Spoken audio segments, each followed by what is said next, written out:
that the time has come. We have to stop living in the 1980s. We have to embrace the reality that we're in a completely different media environment. We should open up those front row seats to a broader range of voices. We ought to have more people involved in it. We ought to have not only just that we need to have some more conservative media in there. We need to have independent journalists, podcasters, talk radio hosts. We need to have them in here. They reflect the news habits of the majority of Americans today. And they should be able to have equal access to ask the questions that matter to us, people that really want to know. I mean, imagine if we had that diversity in 2020, in March to May of 2020, how much would our country have been different?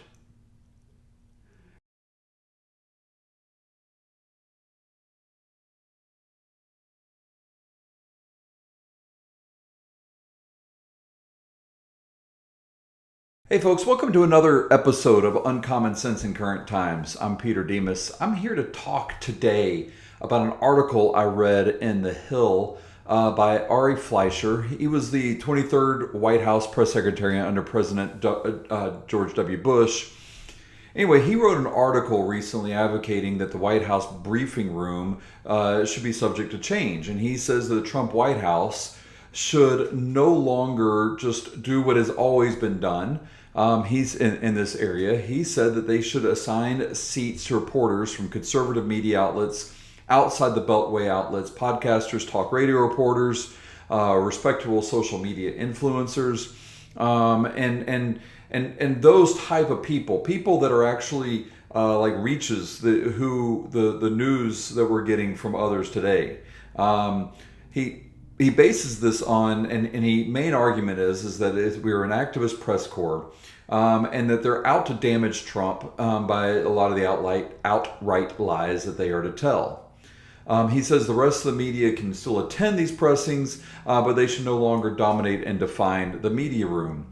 He quotes, and I'm going to read this exactly from the article. It says, "It doesn't matter that most of the news outlets have been famously inaccurate in their reporting, from their nonstop coverage alleging Trump colluded with Russia to steal the 2016 election, to the credibility they gave to the bogus Steele dossier, to their happy dismissal of the laptop computer that contained damaging information about Joe Biden, to their refusal to countenance that COVID may have originated in a Chinese biolab, to their failure to cover President Biden's health decline, to their false reporting that Trump called for Liz Cheney to be executed by a firing squad. The media in that room keep failing to do their most basic job. They don't tell the people the truth about what's going on. They routinely publish false stories that make Trump look bad and hide those that hurt Biden." So should we consider revamping this area? I think it's unique and different. I hadn't heard anybody really advocate this before.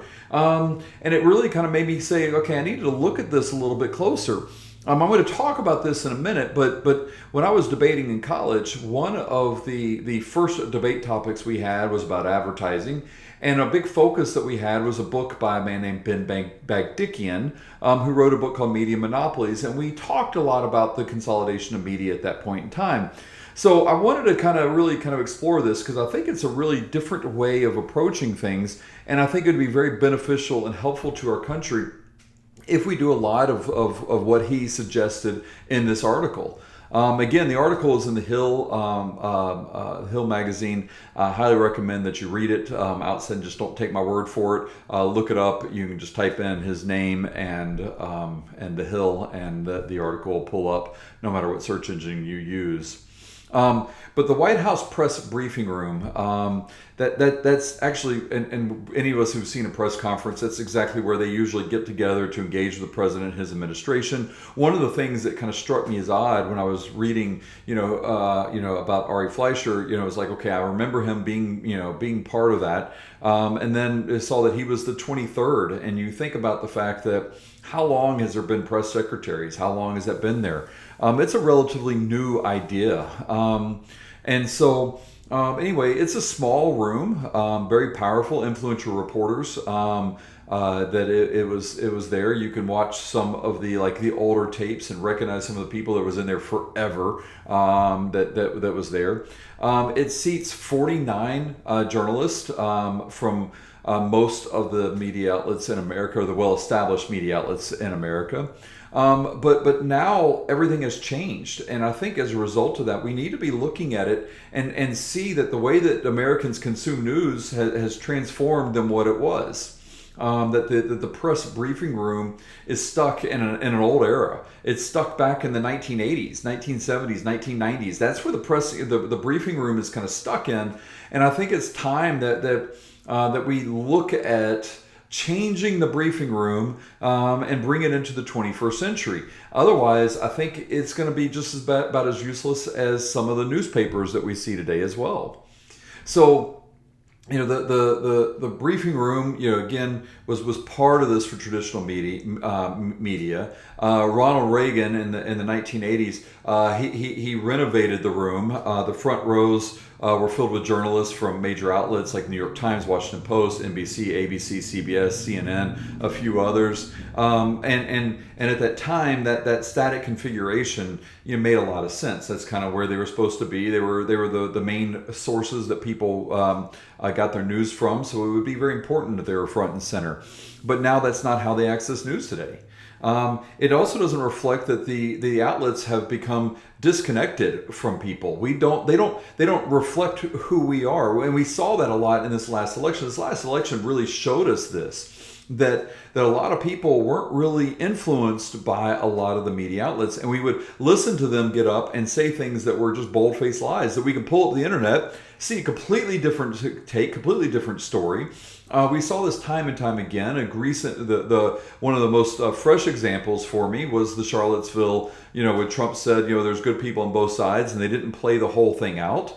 And then they just kind of let it just slide when it got proven wrong. And they might have mentioned it in a couple conservative outlets, but not overall. But you remember in the 1980s, we didn't have a lot of alternatives. Al Gore hadn't invented the internet yet. So we didn't have all these sources, all this massive amount of information. In fact, I remember, growing up, I was one of the first homes that we were able to get cable TV in my neighborhood. And at that time, cable TV was 14 channels that we had. 2 of them were movie channels, HBO, and I can't remember if Showtime or Cinemax.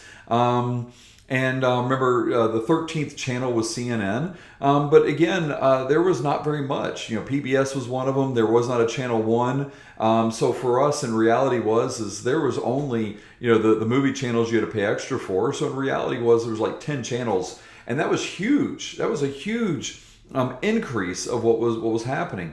Remember, in the 1950s and 1960s, the TV would actually cut off. They would end with playing the Star Spangled Banner, and then it would shut off. They didn't even have enough to fill enough for 24 hours, much less a 24-hour news cycle like CNN was able to bring to the table on it. And then you had CNN Headline News, which gave you the headlines.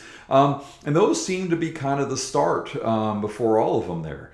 And what Ari Fleischer argues is, he says the briefing room is he says that is the last bastion of mainstream media's heyday, where everyone watched this. So this is where I think, and what has become very interesting in this. We need to look at the consolidation of the media. I mentioned Ben Bagdikian and his book Media Monopoly, and I think this is a good point to kind of look at from here, because he wrote this in 1983. And he warned of the dangers of the concentration of ownership on this. And so in the 1980s, when Reagan deregulated the media, there was a lot of consolidation that started around that time. And Bagdikian was very concerned about it. He said, look, it's shifting away from these independent voices to more smaller, more consolidated group of corporate-owned media giants. He said that by the 1980s, there's going to be 50 companies controlled nearly half of the nation's media outlets. Now, he was highly criticized for this book. It was criticized as biased, inaccurate. He was a renowned media critic from Berkeley. There was a lot of, and again, he was attacking the Reagan administration, and especially that deregulation. He was attacking it from that side, and he was scared that there would be more conservative medias that would hold stuff. He said that not only by doing that and also by allowing that advertising, he said that the consolidation would weaken media coverage on subjects like corporate wrongdoing, windfall profits, lobbying, tax loopholes, environmental problems, labor issues, unions, all that stuff. He said that they wouldn't talk about these type of things because of this consolidation that's there. And although I agree that I believe there is some advertising control of it, and this consolidation has definitely shrunk what they're going to talk about. I don't agree, and he has not shown to prove that it went more conservative. It actually went more liberal. And I think that is definitely something that we should explore on the reason why it became more liberal. We obviously see, when they attacked the universities in a way where the professors were teaching these very liberal ideas and these very critical thinking, critical theory ideas, that when they became in charge of these corporations, they took a lot of this and kind of pushed it down. But again, by consolidating it down, it did create a hiding of the news. There's a great app out there, and I highly recommend it, called Ground News, and they will show like one topic, and they show like the headlines from a centrist media outlet to a liberal to a conservative one. They will also talk about what they call blind spots, where they're like, hey, by the way, no liberal media reported on this, no conservative media reported on this. And it's very obvious when you read like why they're ignoring it and their political views, why they wouldn't report it. In both situations, it's wrong. It's just flat wrong. That's not their job. Their job is to let us determine and decipher what is important or not. But he also argues this, and he broke his book into two sections. One was the advertising section, but the other one that he said is that there is a threat to our democracy. He says that our democracy is dependent upon informed consent of the governed, and that is correct. It is they have not only been a watchdog, but they also report to people, who is supposed to be, what's really happening, so that we can make our decisions, so that we can read the newspapers and argue it, that we can see both sides of a story from time to time.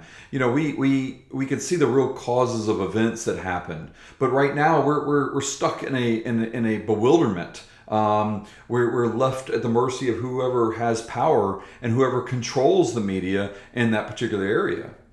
I mean, just to give you, again, go back to when he wrote this book in 1983, 43% of Americans live in counties that did not have a daily newspaper. That's not just a loss of information. That goes way beyond that. That's a loss of democracy. These counties that didn't have local newspapers could not vote intelligently in local elections. I happen to be in one. We have a local newspaper, but they don't really report. We have just a couple of reporters. They really don't report on local news.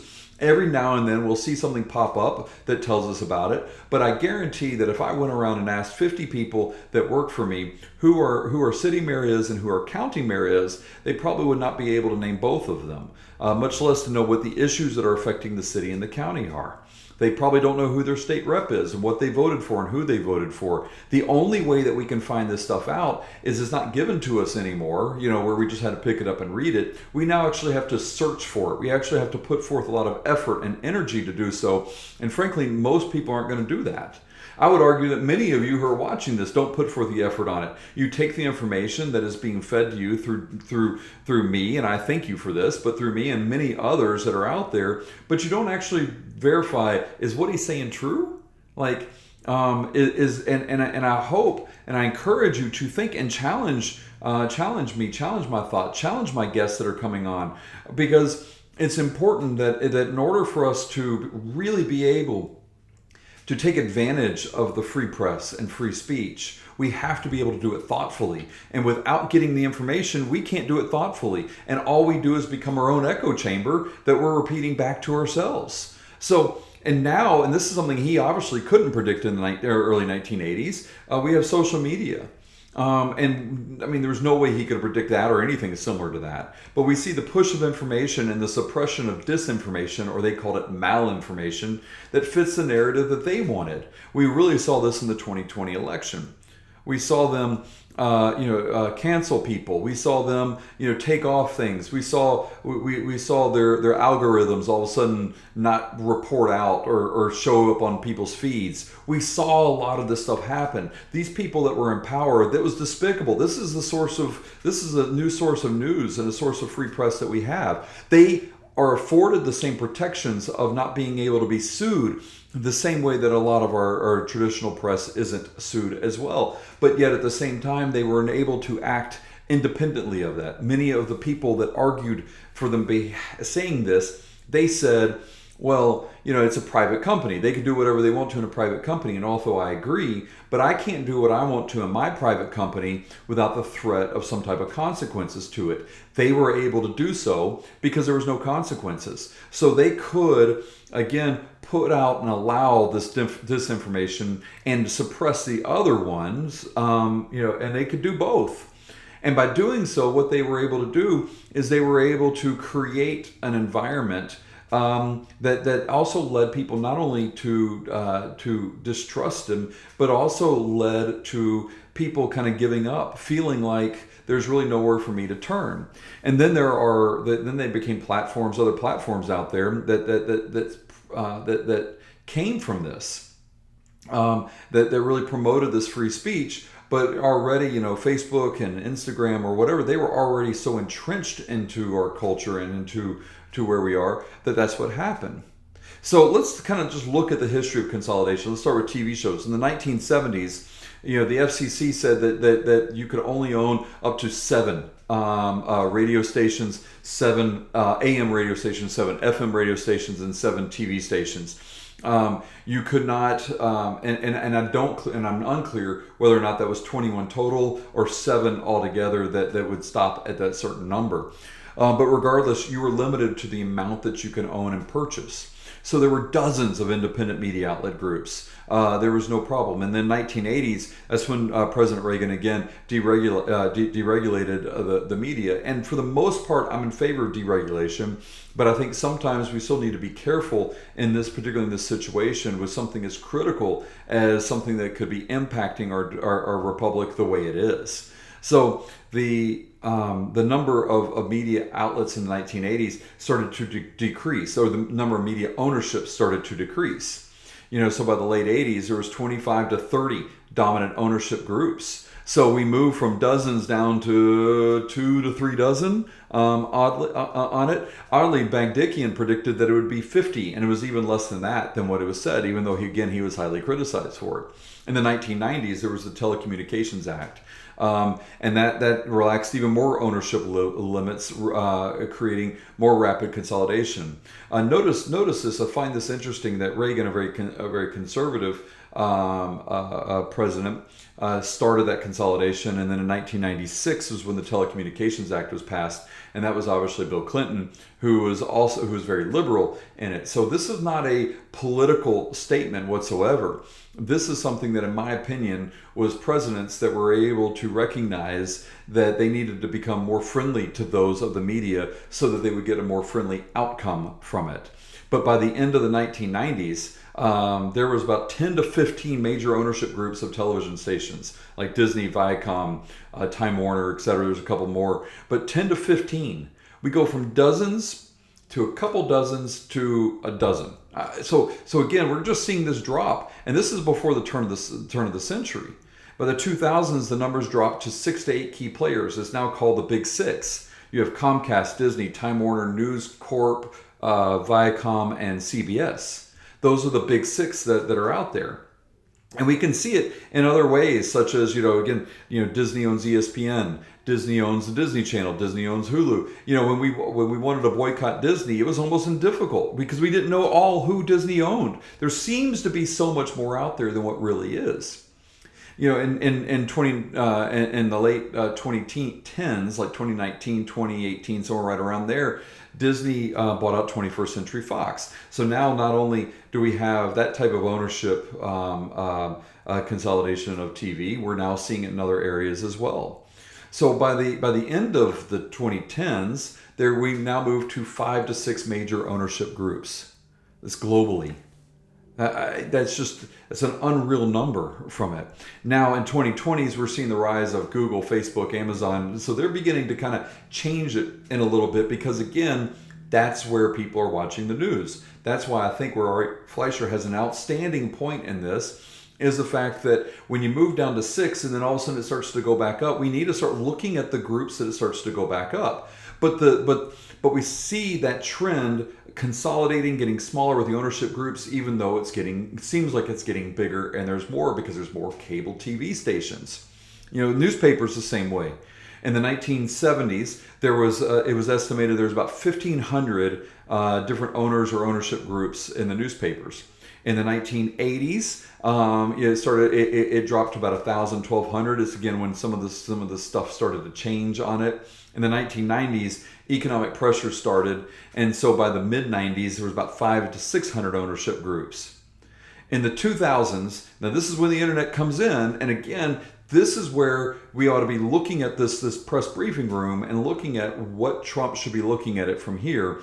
But by the 2000s, by mid-2005, mid-2000-ish, 2005, the number of ownership groups dropped to 300 to 400, and fewer than 25 companies controlled most of the U.S. newspaper market. So we're seeing a whole lot there. By 2015, it dropped to about 115 to 200 of these, and many communities losing their local news coverage entirely. Again, my community is that as well. We have about 125,000, 150,000 people in my city, and yet we have a couple small little newspapers that doesn't seem to really have much of an impact. One of the newspapers is controlled by one of these larger independent, consolidated corporate entities that owns it. So we can see that as well. In the 2020s, now we're seeing it get even smaller and smaller. There's very few family-owned newspapers. It's very rare with it. I think, in the 2000s, not only with social media, but with online, advertising dollars, since people aren't buying the newspapers anymore, people aren't advertising there. Even the classified ads, you can, even garage sale ads, you can get on Facebook Marketplace. The classified ads, you get on Craigslist or Indeed. These are the places that you can look at. But again, right now, everything is getting smaller and smaller and smaller. In 2023, there's fewer than 100 ownership groups, and 5 to 10 chains dominate the market. So in the 1970s, we went from 1,500 newspapers to the 2020s, where there's about 100 of it, with 5 to 10 really getting the majority of it there.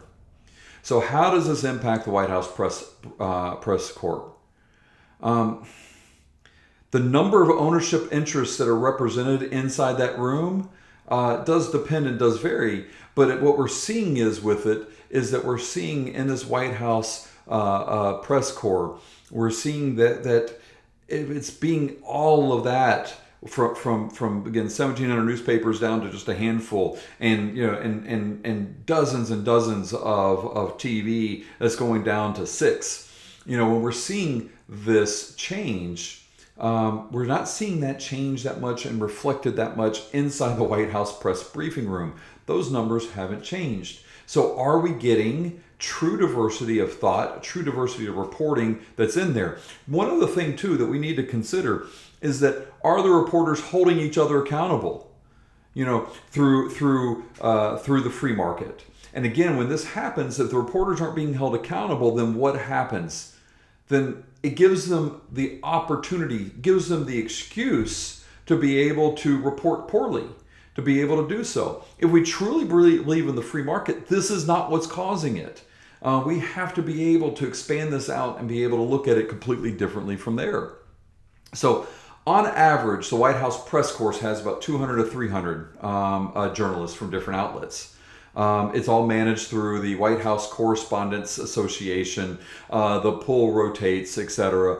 And it is basically they really work with these major media groups. So there are basically 4 different types that are the main kinds that are in there. There's broadcast networks like ABC, CBS, Fox News. There's cable news like Newsmax, CNN, and MSNBC. There's still print and digital publications, and that's like New York Times, USA Today, Washington Post, Wall Street Journal, etc.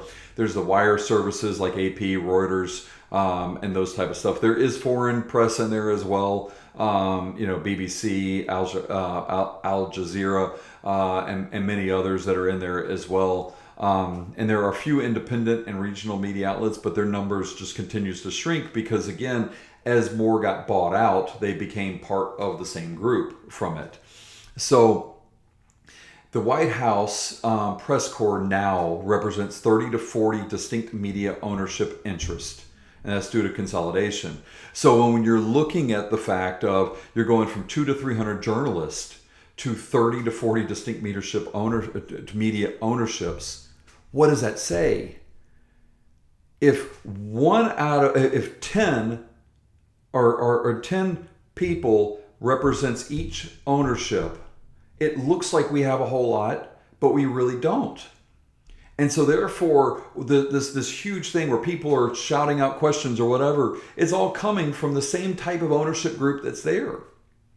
And sadly, Bendikian was right. And I don't necessarily want to agree with a professor from Berkeley from the 1980s. But in reality is he was correct in what happened. And the damage it did for our democracy, for our republic, for free press. Now, in a press conference, there's usually 50 to 70 journalists. There are assigned seats given, and I think this is part of, again, what we talk about when Reagan reorganized and remodeled the room for it. And then you have others that kind of rotate, smaller outlets, freelance journalists on it. But the 70 journalists that are in there, and again, it appears to represent a diverse set of media organizations. But due to the media consolidation, the number of distinct ownership groups is much smaller. It's like cereal. If you go down the cereal aisle, and I went shopping for Thanksgiving here, and this will obviously air after Thanksgiving, but when I was shopping for Thanksgiving, and a lot of times as I'm going, I'm like, okay, I just need to get from the back of the store to the front, and here's my aisle that I'm going down. And well, it's Thanksgiving. No one's on the cereal aisle. Everyone's down the spices and baked goods aisle. And so I saw that, and I'm walking down, and you just see all this cereal. Like, it's just an entire aisle full of cereal, all the different kinds. You got chocolate cereal, you got cinnamon cereal, you got all these different types of cereal. And then you start looking at it, and you got Cheerios, and you got Frosted Cheerios, and you got Honey Nut Cheerios, and you got Berry Cheerios, and you got whatever the Cheerios happen to be. But really, when you look at it, when you think about next time you go down there, I want you to look at that aisle and picture all the colors and all the brands and all the varieties and everything that's there, and recognize that the bulk of those is actually represented by 3 distinct companies. General Mills has 50 to 70 variations. Post has about 40. Kellogg's has about 40 to 50 variations of it there. What is that? 160 so variations from 3 companies. So you might see it. It looks huge, but it's not. The same thing's true with the media. We see all these cable channels. We see all these channels that we can watch the news at any point in time of the day, wherever we want to watch it. We can see it in that room, and there's all these people in this room, and they're crowded in because they're standing room only. And we think, wow, that's who's protecting us. That's who's protecting our information. But it's not. It's consolidated down. Two companies that both sell a chocolate cereal. One's in the shape of a circle, and the other one is in the shape of and that has little marshmallow bats in it. That That's not the same company. Those are the same products that just are shaped differently. And that's what we're seeing in the media. That's exactly what's happening. So those 70 journalists that's inside that room, this is not the whole press corps, this is just in that room itself. They represent about 25 to 30 distinct ownership groups. Now, that means for every 2 journalists in there, roughly 2.5, well, 2 and plus whatever, but roughly every 2 journalists that's in there. That means for every 2, there is 1 person who's represented who's getting asked that questions. Do we think that's right?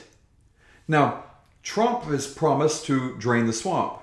He did that the first time. Wasn't as successful. He's learned quite a bit, and he's handling it very differently this time. And I think we see that in the cabinet. I think we see that in other areas and other situations that he's in.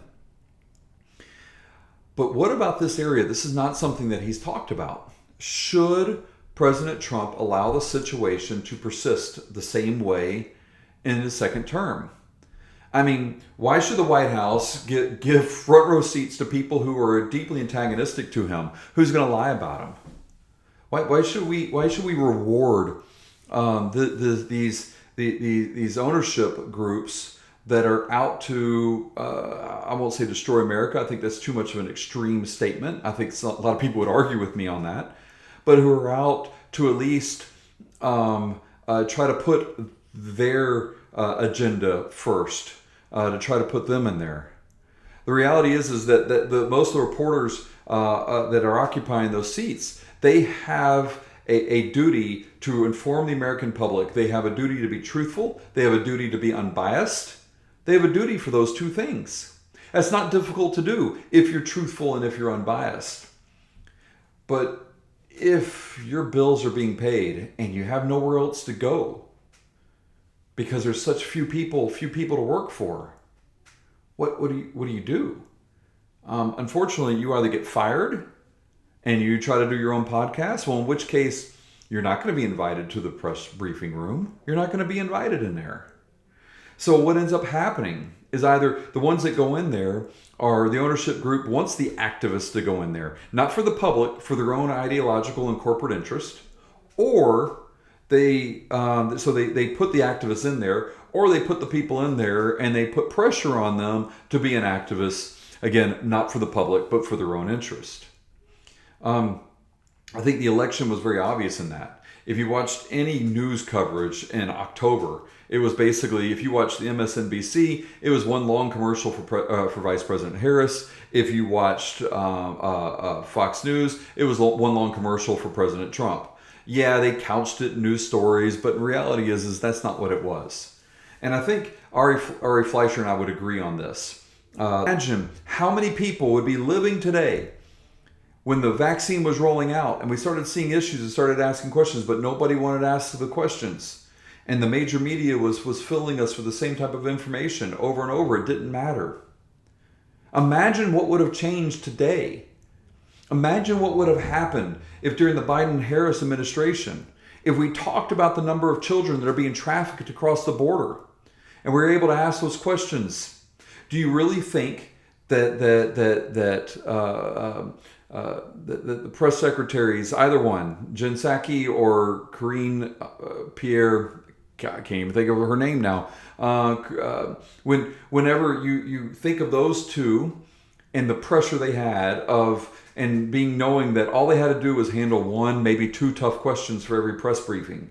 Can you imagine how much it would have changed if they were able to get 20, 25 tough questions that would have made a much greater impact, not only in informing the people what's really going on, where we wouldn't have had to make extreme examples of the governors of the states on the border making extreme examples of flying people out and then being accused of being cruel by flying them to New York City and flying them to Martha's Vineyard or wherever it was they were shipping. Do you think that we would have had the exact same impact that we had, but without having a press to be able to put that pressure, to be able to be not only the voice of the people asking questions, and to be able to change something from there? What about it from the other side? I'll argue many times on this show that part of the problem that we have is that we, as the people, need to engage more with our faith. And that by changing things with our faith, we change our culture. And by changing our culture, we change our politics. Well, I would argue that there's even another step that can go into it as well. By changing our culture and by putting our views and our faith and our Christian worldview front and center and making it more open and encouraged more people to do so, then maybe the media would start asking questions about it. Maybe they would start asking questions when the Biden administration was targeting Christians. Maybe they would ask tougher questions. When Harris was trying to keep the people that had a Christian view from serving on the Supreme Court or serving in any other positions of government. But the problem is too, and I would argue, and I think we saw this a lot with the Democratic Party, they lived in their own echo chamber themselves. And so they thought this is what the people wanted. And clearly from the election and from the election results, that's not where it falls. Now, I'm not sure if Ari Fleischer and I would agree on this next point. And I would love to dig in his expertise here. He didn't address it. He kind of made a comment that basically we need to change the front row. Now, again, he clearly has a level of expertise that I don't have. So I'm not exactly sure where he would fall on this. But it seems to me, based off of his argument, that he's basically saying that we need to kind of flood the room with people that would support Trump. And that scares me. I don't want that. I don't want to stack the room with only friendly people. Then the news becomes even more propaganda-like. Just because it's propaganda for a side that you believe in does not necessarily make it right. Because again, without our politicians being checked, then there's nothing that's going to hold them. And unless they're principled, unless they have 100% principled basis for doing what they're doing, then they're going to allow the power to corrupt them, and they're going to do whatever they can to maintain that power. And that's by putting that friendly people out there. Then all of a sudden is that we become an Al Jazeera, we become an Arab world type media that is completely controlled. You think the media from China is completely controlled. That's what ends up happening. It doesn't appear that way, but we have to be very careful with that.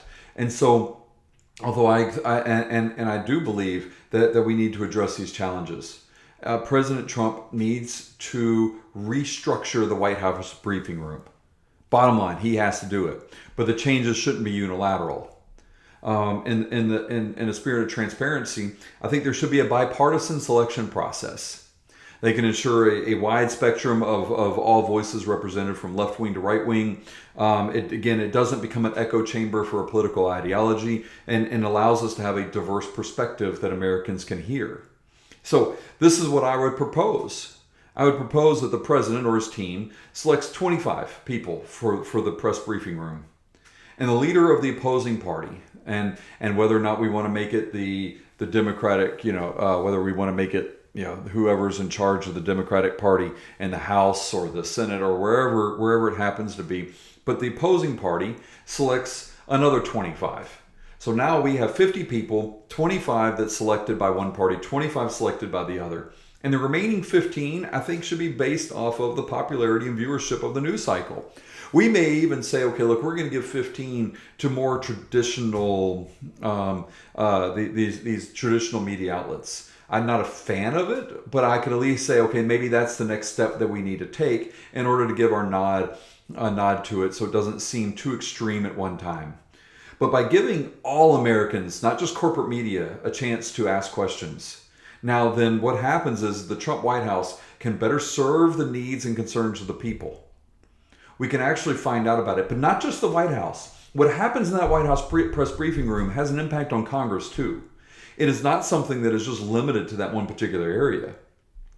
So reporters from podcasts, social media, and all these alternative news outlets, they should be able to have as much say in the briefing room as the traditional media does.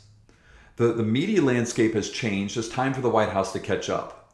Now, our government is notoriously bad for following what happens. And unfortunately, in the last 20 years, we haven't done so. It's time for a change. We have to transform exactly what is happening with our media. And we got to make it reflect inside the White House and other areas of it. It is something that we have to revolutionize. We have to completely change the way the White House interacts with the press. Now, I'll just go ahead and tell you right now, if he were to propose that, he's going to get blasted for being a dictator, so suppressing free speech. He's trying to do this. He's trying to keep people from it. That's, again, why I'm proposing that what we do is we have both sides to be able to put it in there. But the other problem is this, is that when the other side, the one that you don't agree with, we want to make certain that they too, that they too are also held in check as well. But we need to promote and foster a way of the way that we engage with our politicians through our press and the way that it is reported back out. Think about this too. If you had 25 and 25, we'll ignore the other 15 for a moment, or the other 20 but we'll ignore those for a moment. You have 25 and 25. If they ask questions that are challenging, and one side reports only the part they want to hear, and the other side reports only the part they want to hear, at least we have a better opportunity to find out what's really real and what's not.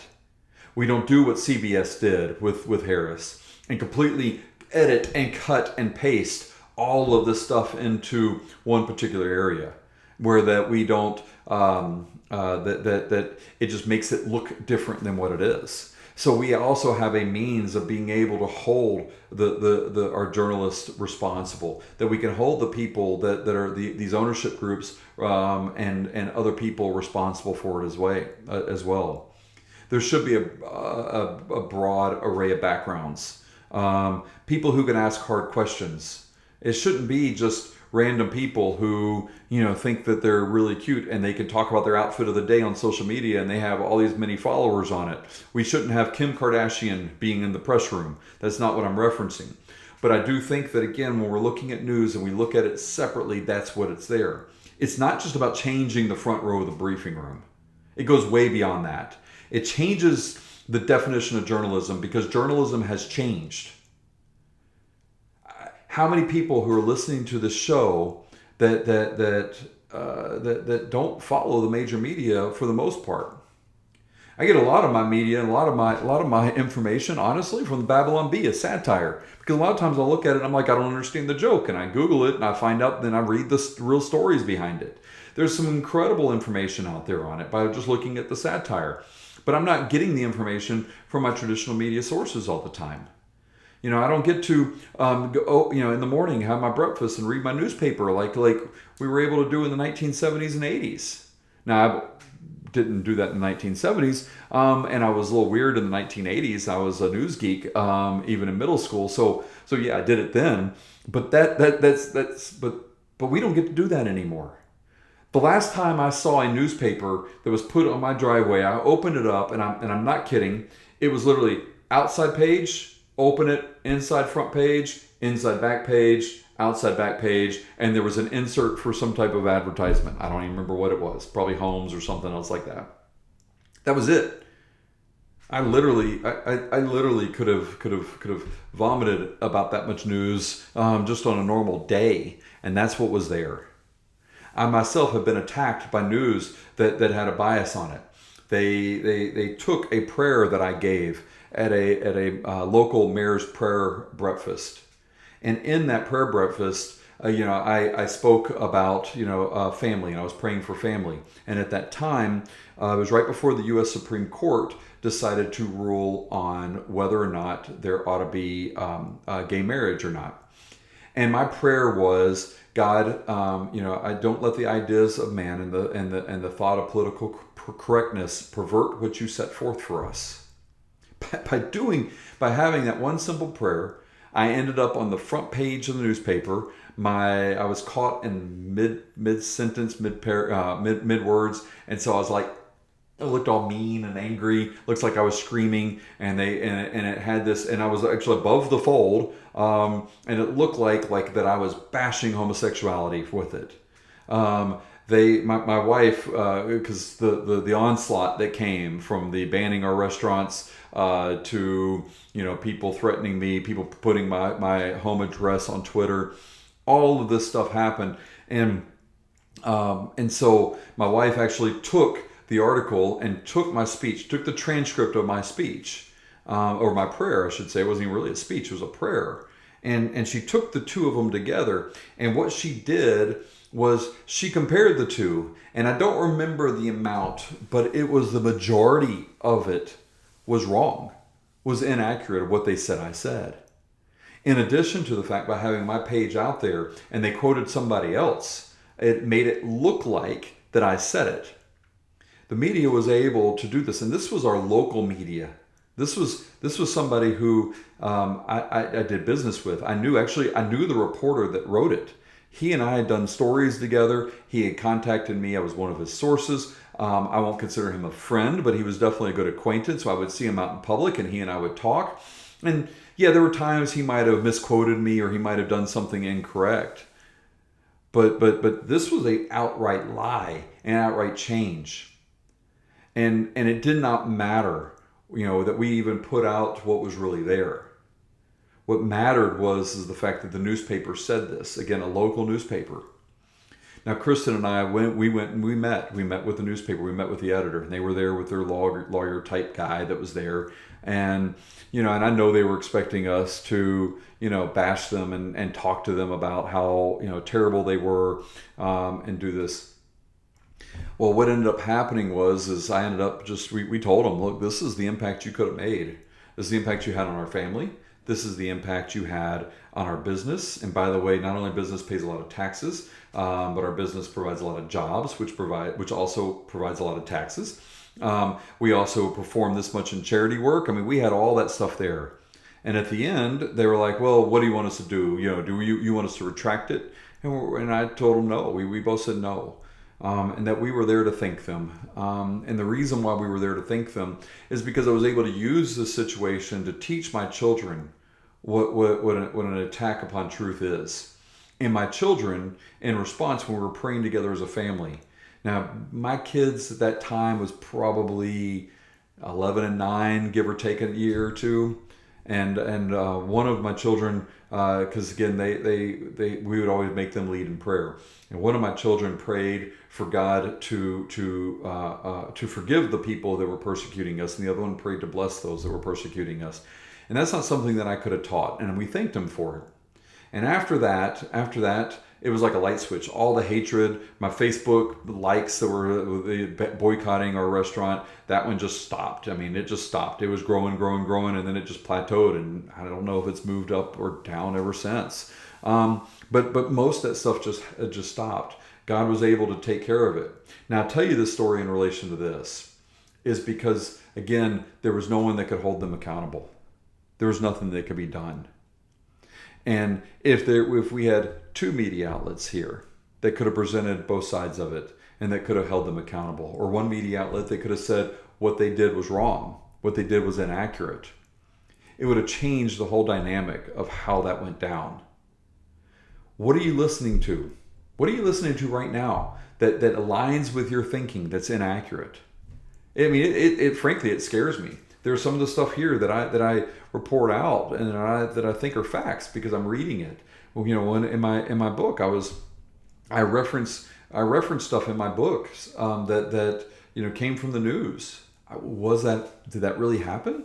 I don't know. There's no way that I can ever possibly know all the information and all the stuff that's in there, and I don't think we ever were good at it. The media has had a history of bias going back a long, long time ago. But they helped create a war. There's a famous saying of, basically if that they would give them a war. Pulitzer and Hearst controlled the media at that time. But what we're seeing is we're seeing an opportunity now to be able to see all these different diverse voices that are out there come together in a White House press briefing room and at least start making an impact there. And once we can start making an impact there, we can start making the impact in other many places. And yet again, it's not going to be foolproof. It's not going to stop everything from happening. It's not going to stop false narratives. It's not going to stop the press secretary from lying. It's not going to stop the president from lying. None of that stuff is going to stop. But what will is at least it'll get better. And we can start restoring our faith in the media. Because again, our media is no longer the newspaper in the morning and the TV show when you get home from work. That's not what we do anymore. It's so much bigger than that, so much more than that, and the White House needs to keep up. So thank you so much for hearing me out on this. Tell me what you think. Put it in the comments below. Tell me what you think about this, because I think this is an important issue, and I think the more we talk about this, we can actually maybe be able to influence others to speak out and do something along these lines. Thank you again so much, and God bless you. And y'all have a great. I hope you had a great Thanksgiving, and I hope you have a Merry Christmas. Thank you.